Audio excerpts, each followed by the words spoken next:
Do note that the incorrect examples are exaggerated on purpose so that the issues are easier to see. In my opinion, the correct examples properly show what they are meant to show. However, they are in no means perfect. As an exercise, see if you can spot any issues with my form in the correct examples. If you do, leave a comment down below. In this episode, we will take a look at ascending cuts. Once again, we'll only take a look at full-length long edge cuts. Short edge cuts, point-in line cuts, and such will be covered in another episode. Transitions, such as chaining multiple cuts, parry riposts, and so on, will also have a dedicated episode for them. As stepping is a complicated subject, and as it will have a dedicated episode of its own, all the cuts in this episode will be done standing still. For all the exercises which do not use a solid target, you are supposed to use the sword wind for diagnostics. Sword wind is explained in detail in the episode Why and How to Train Cutting. The link is in the description. Later in this episode, there will be a section on cutting angle. During all other sections, presume a 45-degree cutting angle. As explained in the previous episode, the 45-degree cutting angle is a good one to practice as it requires equal horizontal and vertical movement. It also has other benefits, but for a more detailed explanation, please refer to the previous episode of this series. In the previous episode, we did not cut towards our front leg, as with descending cuts it poses a small safety issue. It is also possible to cut our own leg with ascending cuts, more specifically our calf. With ascending cuts, it doesn't matter which foot we have forwards. It is completely possible to cut our starting side leg, regardless of if it's the front or the back leg. However, this is a setup issue, not a control issue. Let me explain. With descending cuts, you need to properly stop a moving sword to not hit your shin if you are cutting towards your front leg. This requires some level of skill to do consistently, especially if you are getting tired. With an ascending cut, you will only hit your calf if your starting position is not correct. To be fair, it is possible to hit yourself even from a proper starting position. However, it would require such a significant failure at sword handling that it goes to the swords are dangerous to handle category. I will get to this more specifically when I describe the starting position for the cuts, but please pay extra attention to the placement of the sword. This is especially important when discussing the angling of the cuts. I'm mentioning this now so that hopefully you will pay extra attention to this during the rest of the episode. As said, it is possible to cut your own calf regardless of which leg you have forwards. As there is no specific safety issue one way or the other, we will be learning to do the ascending cuts with both legs forwards from the start. I want to touch one more subject before getting to the exercises, and that is the reach of ascending cuts. It is often said, and I confess I have said it myself, that ascending cuts have a shorter reach than descending cuts. However, this is not the case. The reach is exactly the same. Now, where does this come from? It comes from the simple fact that when cutting, people tend to aim ascending cuts to low targets and descending cuts to high targets. For example, when you cut tatami, you might start with 2 descending cuts and 10 cut 2 ascending cuts. The descending cuts will be around your shoulder level, that being your maximum reach. You will then cut the ascending cuts under them. As explained in the structure episode, the further you go from your shoulder level, the shorter your reach gets.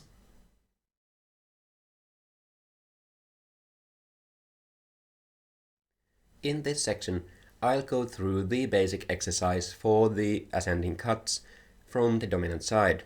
In the next section, I'll go through the same exercise from the non-dominant side.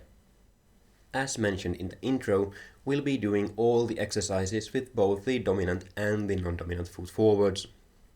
We will start with the non-dominant side foot forwards, as that makes it easier to have a proper starting position. Having the starting side foot forwards makes it easier to have a good end position for the cut. I'm not saying it is easier to cut one way or the other, as from my experience, it seems to be more of a personal preference. However, as mentioned, the small safety issue of cutting your own calf is starting position dependent. To minimize the risk, we will start with the variant which makes it easier to have a good starting position. For now, we will be doing the cuts from a low guard with the sword pointing back and down. In the German system, this is referred to as Nebenhut. This is a very effective guard for ascending cuts, as you can cut straight from it. In a later section, I will explain how to cut from a low point-in-line guard, as those are commonly used in fencing. Such a guard is called Flug in the German system. Before we get to the exercise, let's talk shortly about stopping ascending cuts. Naturally, you can't use the same technique as with descending cuts, as your arms will not come in contact with your chest. The good thing is, gravity is there to help you. As you are trying to get your sword up and the gravity is trying to pull it down, it is actually easier to properly stop an ascending cut. In simple terms, stop generating power and resist a bit with your muscles and the sword will come to a stop. Just keep a proper structure and you will find this is rather easy. The biggest issues usually come when you overswing, meaning you rotate too much. Or if your arm structure collapses and you allow your arms to rotate so that your thumbs point backwards. In this case, your elbows will usually bend, allowing the sword to continue moving behind you. Just remember to keep your arms locked and your rotation in check, and you should do just fine.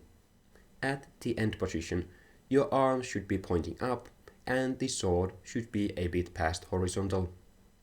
Before doing any of the exercises, remember to warm up properly. Here is how you construct the starting position with the non-dominant foot forwards. Have your non-dominant foot forward. Remember to have a good wide stance with your knees bent. Especially with an ascending cut, you want to have at least shoulder width stance. Front foot's toes pointing forwards, back foot's angled to the side so that the stance feels comfortable.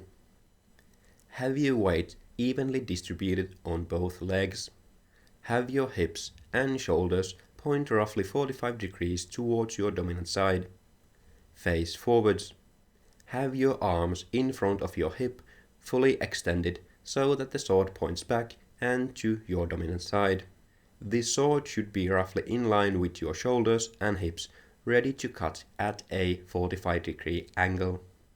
Your structure should keep your hands away from your hips. If your hands are close to your hips, you are not extending your arms properly, or you have a too wide grip on your sword. Unlike with descending cuts, the first progression does not intentionally limit your hip rotation. If you want to, you can of course add such a progression before the first official one. However, be know that it is more difficult with ascending cuts. This is because you need a more explosive rotation to bring the sword up without relying solely on your shoulder muscles. If you wish to try this, refer to the previous episode for a more detailed explanation.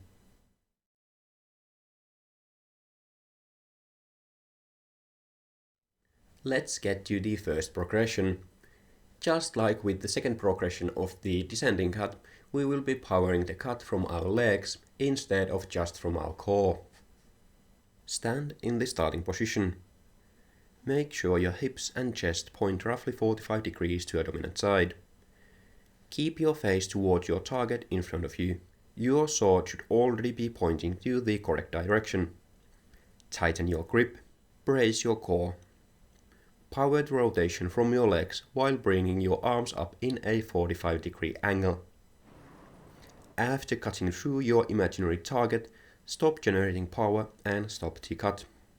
Stop bracing and loosen your grip. Return to the starting position. Repeat. Start the progression at a relaxed speed and only add more power after you are comfortable with the lower intensity cuts. You should keep training this progression until you can properly sync your arms and hip rotation and you can hear the sword wind. Aim to make the sword wind cover as long of a portion of the arc as possible. Once you can do that consistently with both the non-dominant and the dominant foot forwards, move to the next progression. At this point, you are also ready to cut tatami or other cutting media. Remember, you should not do any special adjustment to these exercises to cut a cutting medium. Just do the exercise as if the target was not there. You just need to be at a correct distance. For a more detailed explanation, see the Cutting and Reading Tatami episode. The link is in the description.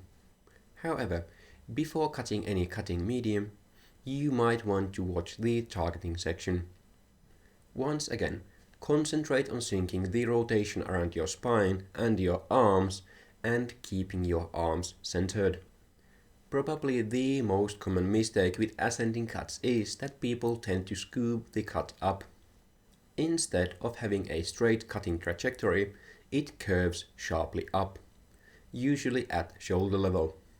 This usually happens because people tend to think this as cutting up, and thus end up cutting up. Remember to aim at the opposite corner of your imaginary box. The second most common issue is that the tip does not lead.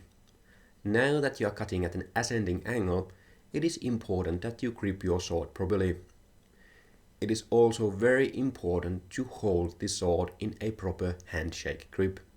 Remember that your forearm and the base of your thumb should be in line. If you don't hold the sword properly and have a proper grip, the gravity will pull the tip of the sword down, causing it to lag behind the cut. This will cause the cut to turn into a slice. See the How to Hold a Longsword episode for a more detailed explanation. The link is in the description. Another common issue is that people tense their shoulders too much. As counterintuitive as it might sound, you should keep your shoulders as relaxed as possible. Tensing your shoulders too much tends to cause them to rise up and then cause trajectory and edge alignment issues. As you are powering the cut from your legs, you need to concentrate on keeping your head level. Unlike with descending cuts, people tend to have the issue of dropping down during an ascending cut. This is easy to see if you just concentrate on the top of the head of the cutter. As such, this is easiest to notice by someone watching your cutting or from a video. Just concentrate on keeping completely level during the cut. If you drop down or rise up during the cut, it will affect your trajectory. Another thing to look for is keeping your feet planted during the cut. With ascending cuts, people have a tendency to rotate on the balls of their feet during the cut. This makes follow-through much more difficult and it is often linked to difficulties with keeping level. A common reason for this is that you rotate too much. Limit your horizontal rotation during the cut to roughly 90 degrees. Once again, if you feel any discomfort in your knees during the cut, it might be necessary to rotate your feet on the ground. However, first try different foot positions to find out if it is actually necessary or if you are just standing incorrectly. If you find it necessary, try to minimize the movement and don't rise up to the balls of your feet. Just rotate on the balls and then plant your heels down. Naturally, all normal edge alignment issues are also common with ascending cuts. For a more detailed explanation, please refer to the Recipe for Successful Cuts episode or the previous episode of this series. The links are in the description.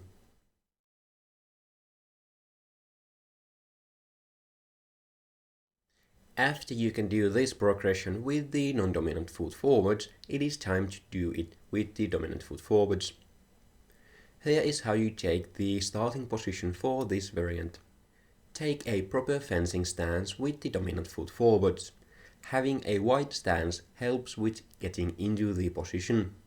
Face forwards and have your shoulders and hips point roughly 45 degrees to your dominant side. If you can't rotate your hips far enough, you might want to try a wider stance. Do not compromise your footing to rotate your hips. Instead, just finish the rotation from your core. Have your arms in front of your hips fully extended so that the sword points back and to your dominant side. The sword should be roughly in line with your shoulders, ready to cut at a 45-degree angle. Your structure should keep your hands away from your hips. If your hands are too close to your hips, see the explanation for the non-dominant foot forwards starting position. Now, perform the exercise exactly as with the non-dominant foot forwards. This position should make it easier to achieve a good end position. If you have a scooping problem, it might be easier to fix it first with this variant. On the other hand, this position tends to make rotation sinking issues worse. Otherwise, the common issues and solutions are the same as with the non-dominant foot forwards variant.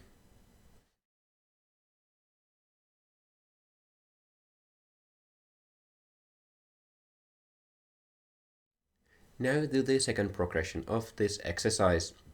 In this progression, we are concentrating on removing the tell of bracing and gripping before the cutting motion. Stand in the starting position. Make sure your hips and chest point roughly 45 degrees to your dominant side.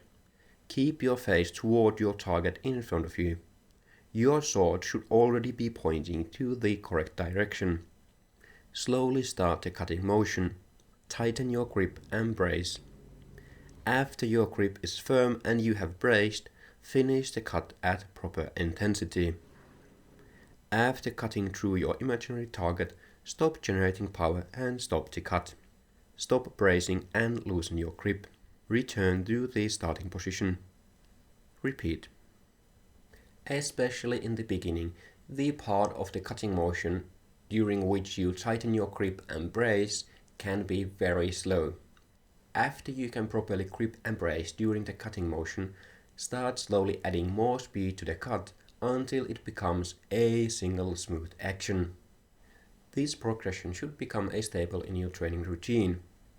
Even after you advance to exercises which do the cut from different guard positions or add actions before or after the cut, you should still come back to this progression every now and then. In my opinion, this is the most important exercise for an ascending cut. Once again, only move to the next progression after you can do this one with both the dominant and non-dominant foots forward. The most common issue with this progression is edge alignment. You are now doing multiple things while tightening your grip, which tends to lead to making more mistakes. This is why start simple, add complexity is such an important concept. The most common edge alignment issues are caused by an uneven grip or by twisting the sword one way or another. If need be, you can start the cutting motion and grip and brace, and then stop for a moment to check your grip. After checking, continue to cut normally. However, only do this until you get your grip fixed and edge aligned. Then move back to doing the progression without stopping. It is better to slow the exercise down than to completely stop.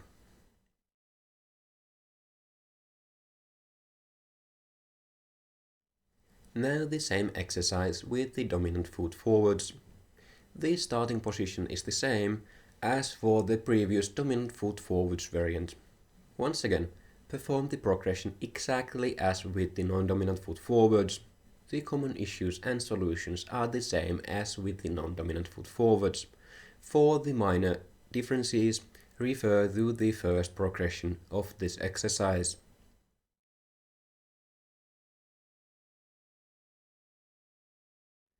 The third progression of this exercise will keep the cutting portion exactly the same as in the second progression. Instead, we will be adding movement.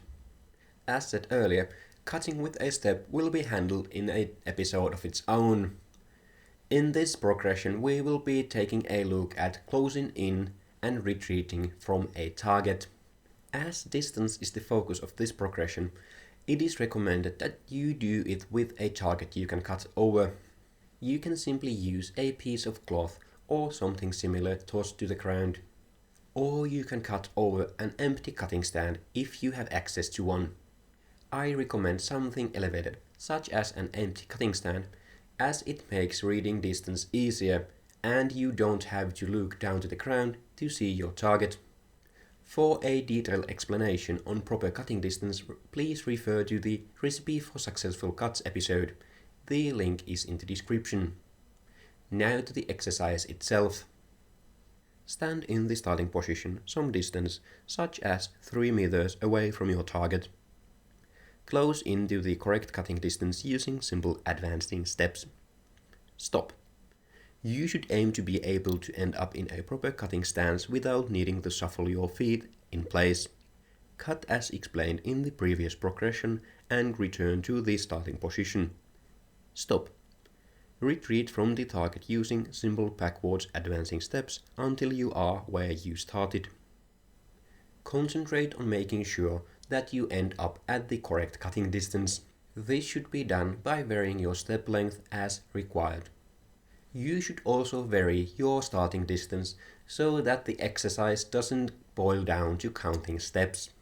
As you get comfortable with this progression, you should start returning to a different guard after the cut.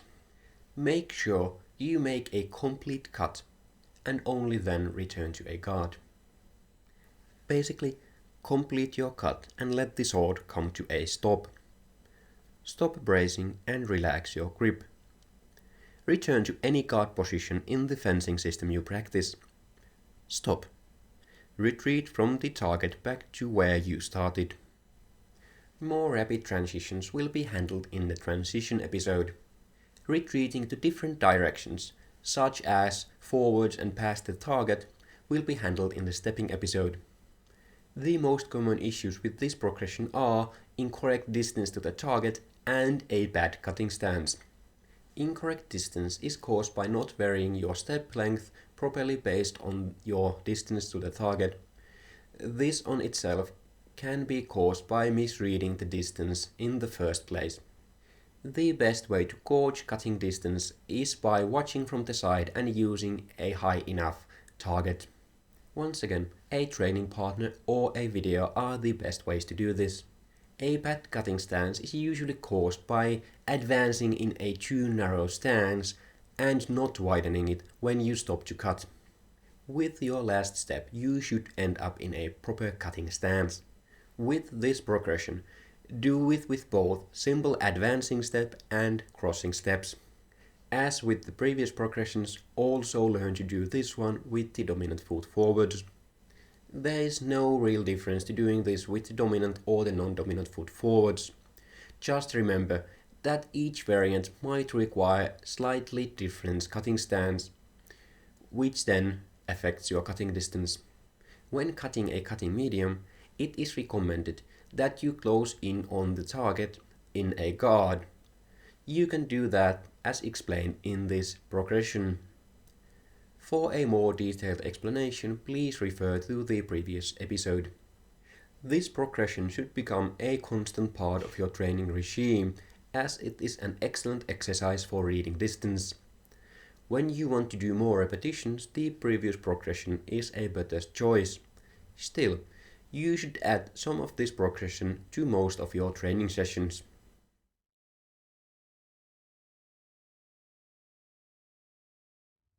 Remember that all of these progressions can be done with a PEL. If you have access to one, you should definitely use it for this. Just remember that your training should concentrate on doing the exercises without any hard target. Only do a progression with a PEL after you can do it properly without one. Naturally, with a PEL you cannot do full cuts, and thus stopping the sword is taken out of the equation. Instead, PELs are great for power generation, follow-through and grip strength training. For a more detailed explanation, please refer to the previous episode. Before we get to the non-dominant side exercises, please go and tap that like button and subscribe if you haven't already.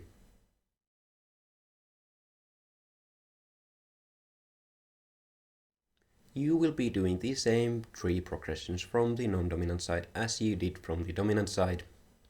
I recommend that you learn the first progression from the dominant side first, but there is no need to go through all of the dominant side progressions before starting with these ones. You should start with the dominant foot forwards and only then move to the non-dominant foot forwards variant. This is especially true from the non-dominant side, as it can be difficult to get to a proper starting position with crossed hands in the first place. Take your time with the progressions and only move to the next one after you are comfortable with the current one. For the most part, the common issues and their fixes stay the same as when doing these from the dominant side. In this section, I will detail the few differences there are when cutting from the non-dominant side. These basically boil down to the fact that you now need to have your arms crossed. The starting position on the non-dominant side is exactly the same as on the dominant side. The only difference is that you now have your arms crossed. You also must have your non-dominant arm bent slightly, as it cannot pass through your dominant arm. The most comfortable position for me is when my upper arm on the non-dominant side is supported against my side. This is one of the rare cases in which it is okay to have a bent arm through the whole cut. Concentrate on having your dominant arm straight and bend your non-dominant arm as little as possible. As always, remember to keep center. Some people, me included, run into limited range of motion for forearm supination when going past horizontal with crossed arms. Some people have already run into this when doing the cuts from the dominant side, but having your arms crossed tends to make this issue worse. This is because to get the correct angle, you need to get your dominant hand lower than your non-dominant hand. As your arms are crossed, you need to slightly bend your non-dominant arm. This also requires more mobility from your non-dominant forearm to get it behind the dominant one. If you have difficulties with the range of motion of your forearms, I would highly recommend that you stretch them. Limited range of motion can increase the risk of injury. For instructions on how you do this, please refer to a professional.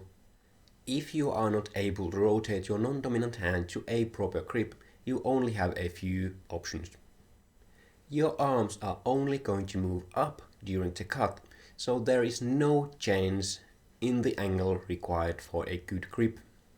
The first thing is that you should start to regularly stretch your forearms and wrists to increase their mobility. You should also properly warm up and stretch them before doing any exercises. This can decrease the risk of injury. One thing you can try is to take a proper hold of the sword in a position in which it is possible. Then rotate the sword to the proper starting position for an ascending cut. If this causes pain, you should not proceed to cut, as it can lead to an injury. Again, refer to a professional on how to properly stretch and increase the mobility for forearm supination. As you might have noticed, your wrists are touching each other in the starting position. This makes tightening your grip using the ringing motion basically impossible. Or it makes it impossible at the start of the cut. I recommend that you slightly ring when you get into the starting position. However, do not ring so much that you have a cutting tight grip, as it will tire your forearms rather quickly. When you are ready to cut, tighten your grip the rest of the way by simply squeezing, just like you would when gripping anything else. The issues which are more common with the non-dominant side ascending cuts are mostly related to grip. Having your arms crossed tends to cause people to have issues with their edge alignment. It might also cause people to have a too loose of a grip on the sword, which causes the sword turn on impact. A loose grip might also cause the tip to lag behind. Holding the sword in a proper handshake grip and having a proper tight grip is a must. This allows you to lead with the tip and have a proper trajectory and edge alignment throughout the cut. The last clear issue comes up if you have mobility issues. As you are not able to rotate your forearms far enough, your sword will be too close to horizontal. When cutting at a 45-degree angle, this will naturally cause big issues with edge alignment. A non-grip related issue is that having your non-dominant arm bent might cause extension issues at different points of the cut. Concentrate on having your dominant arm fully extended through the whole cut. This might also cause a scooping cut, as people tend to want to bend their dominant arm at the end of the cut and bring their hands next to their head. Once again, make sure that you keep your dominant hand extended throughout the cut and don't aim straight up.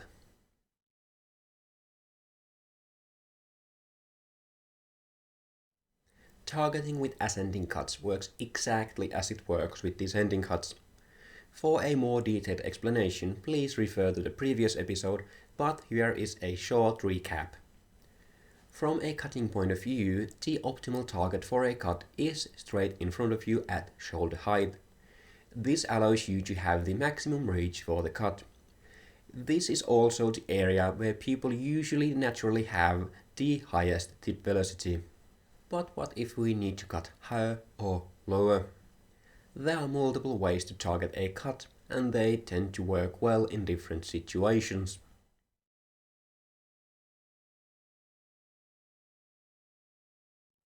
The easiest way is to do it with your legs. Simply stand in a deeper or higher stance. This is very good in many situations, such as when targeting the armpits. This is especially good with ascending cuts, as it allows you to cut at a medium height target and still end up with your hands above your head. This will close a attack line, allowing you to defend yourself more easily. Simply step to a lower stance when cutting. This will allow you to use your maximum reach. However, with an ascending cut this is rather limited, as the tip of your sword is already rather close to the ground. The closer to horizontal you cut, the lower you can drop. To practice this, simply do the previously explained progressions of the basic exercise in stances of different heights.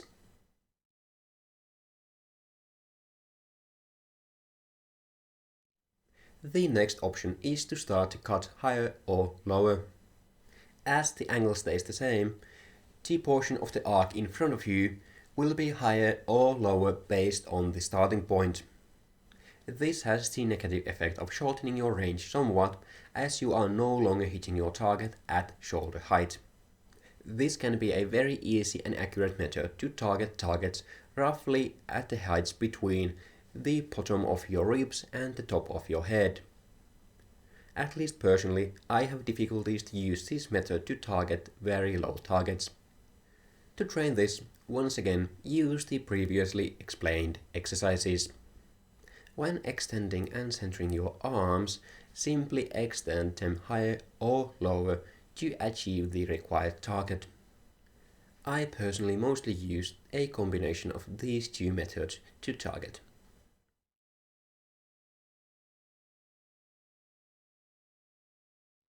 The next one is to cut at a different point of your cutting arc. As your cutting arc is ascending, it will go through all the possible heights between its starting and ending points. To cut with a different part of your cutting arc, you simply need to position yourself slightly to one side of the target instead of straight in front of it. If you want to cut lower, stand to the side you are cutting to.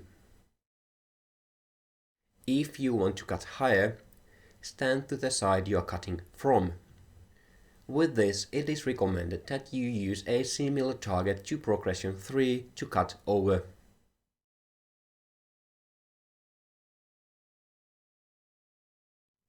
The last way to target is to change the cutting angle. Changing the angle is explained in more detail in the next section, but let's take a brief look. A more vertical cut will spend more time in the area of your target, and it will also travel more vertical distance, whereas a completely horizontal cut will not travel any vertical distance at all. A vertical or almost vertical cut can be useful when targeting a low target. A more horizontal target can be useful when you need to cut over something that would be in the way otherwise. As said, how to change the cutting angle and how to practice it will be explained in the next section.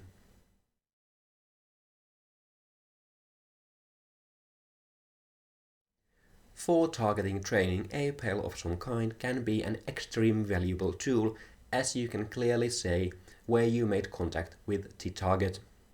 Pells with larger target areas, such as wooden pells, are extremely good for this kind of practice. Once again, to train this, simply use the previously explained progressions with a pell.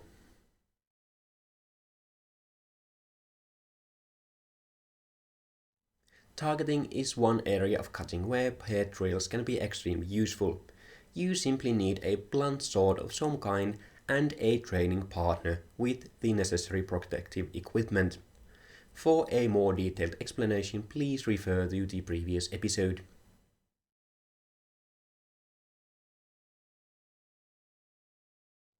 When cutting tatami or some other cutting medium, there is always some amount of targeting required. At the very least, you have to hit your target. Just hitting a tatami is not that difficult. On the other hand, a small milk carton requires a bit more skill. However, for now, let's just concentrate on tatami. Do you know that this is for tatami mats which are roughly 90 centimeters tall when rolled?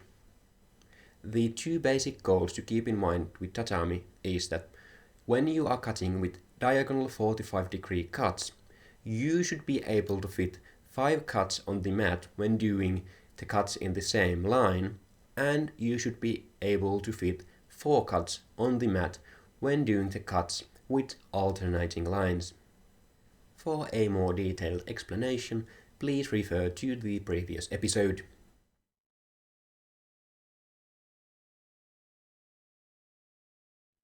As explained, we have been using the 45-degree when cutting because of practice reasons. However, you should be able to cut at any angle you choose to. Emphasis on choose to. You should be able to make a conscious decision about the cutting angle you are using. To start visualizing the cutting angle, I like to think about it like this. Looking at yourself from the front, you have your center of rotation between your shoulders. Using that as a center, imagine a circle with the radius of your arm length. Now you can position your hands anywhere on that circle. Your cutting line will be a straight line starting from your hands and going through the center. Here is an exercise for changing the cutting angle. Stand in the starting position with your non-dominant foot forwards. Now imagine bringing your hands higher or lower while staying on the circle. Rotate your hips and shoulders to keep your hands centered. Keep the long edge of your sword towards the center of the circle. When you come to your desired angle, brace and tighten your grip. Cut a full cut and stop it. Stop bracing and relax your grip. Return back to the starting position. Repeat. When going closer to a vertical cut, be extremely careful with your legs. The closer to vertical you cut, the higher the chance of cutting your calf gets. To make steep ascending cuts, it is recommended that you have a narrower stance. However, this makes it more difficult to cut with your starting side foot forwards. Naturally, also learn to do this with your dominant foot forwards and learn to do it from the non-dominant side with both of your feet forwards. Only start to change the angle after you can consistently cut with a 45-degree angle. With this exercise, you should concentrate on keeping your trajectory straight, your edge aligned, and your arms centered. As you are now cutting at different angles, you need to learn to align your edge to suit the angle. Listen for your sword wind to determine if your edge is aligned. Unlike with descending cuts, leaning to change the cutting angle is not that useful. Tatami and other cutting media are extremely useful for checking if you are actually cutting at the angle you think you are cutting at. It is very easy to check the cutting angle after the cut. If you are not specifically testing your angling skills, I would recommend that you stick to 45-degree angles until you are extremely consistent with them. After that, move to using any angle you would when actually fencing. As mentioned earlier, in my opinion, the 45-degree angle is not actually a good cutting angle from a fencing perspective.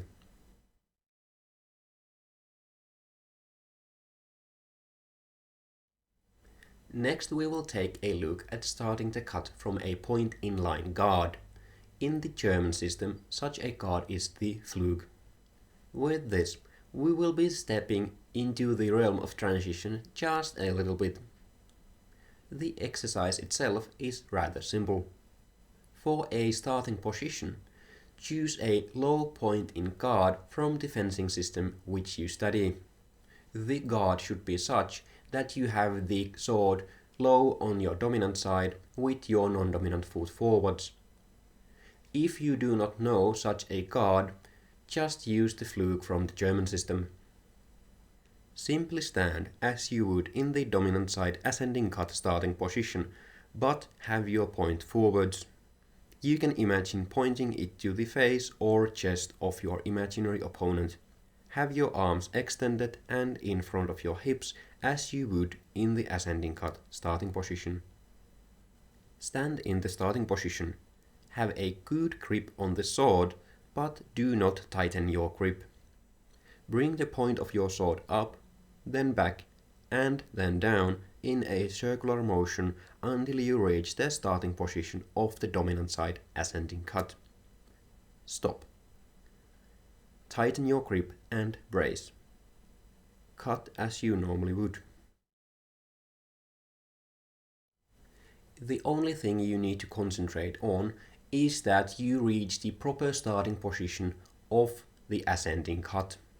After the transition, stop and make sure that you have a proper handshake grip and that the sword is properly aligned.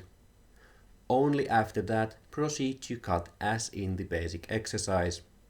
After you can consistently cut like this, you can start to shorten and finally remove the stop between the transition and start of the cut. Naturally, this will make it more difficult to have a proper grip and have the sword properly aligned. After you can properly do this exercise without the pause, you can then incorporate it to the second and third progressions of the basic exercise. You have just learned your first proper transition.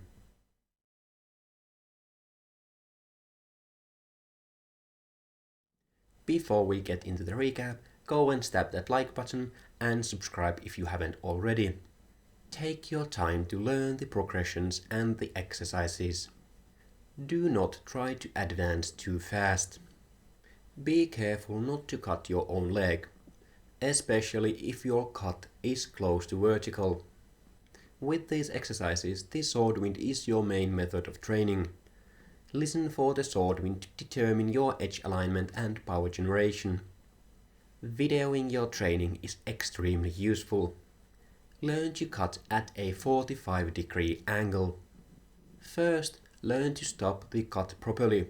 After that, learn to return to a guard after a cut. Remember that proper extension and centering are extremely important. There are numerous ways to target your cut. Find a combination which feels natural to you.